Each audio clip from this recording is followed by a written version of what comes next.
అన్నట్టు ప్రభావతి పూలు, కాయలు అన్నీ సిద్ధం చేస్తూ ఉంటే కామాక్షి వచ్చి వెటకారంగా మాట్లాడుతూ, ఓవైపు జాలిగా మాట్లాడుతూనే వెటకారం చేస్తూ ఉంటుంది.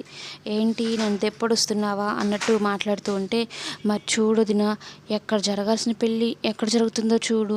ఇదే కదా రాతంటే" అనేది అంటూ ఉంటే, దీనికంతటికి కారణం మా నాన్నలే. మా నాన్నే గనక నన్ను కోటీశ్వరులకిచ్చి పెళ్లి చేసుంటే, ఈ డ్రైవర్ బాబుని నేనెందుకు చేసుకుంటాను? నాకిలాంటి పరిస్థితి ఎందుకొచ్చుండేది అన్నట్టు మాట్లాడుతూ ఉంటుంది.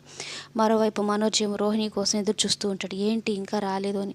ఇక బాలు మనోజ్ కంగారుని చూసి, "నాకు అర్థమైపోయిందిరా, ఈసారి కూడా నీ పెళ్లి జరగదు.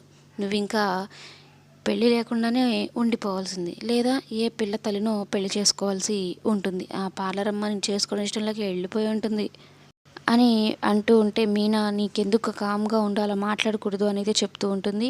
వర్ధనేమో రోహిణికి ఫోన్ చేసి, "ఏంటి వెళ్ళిపోతున్నావా పెళ్లి దగ్గరికి? వెళ్ళు వెళ్ళు, నీకు చాలా సర్ప్రైజ్‌లున్నాయిలే అక్కడికన్నట్టు" ఫోన్ చేసి చెప్తాడు. "నీకు పోలీసులకి పట్టిచ్చినా కూడా నీకు బుద్ధి రాలేదా" అన్నట్టు మాట్లాడుతూ ఉంటే, "నీ జీవితం నాశనం చేయడానికే నేను మళ్ళా వచ్చాను.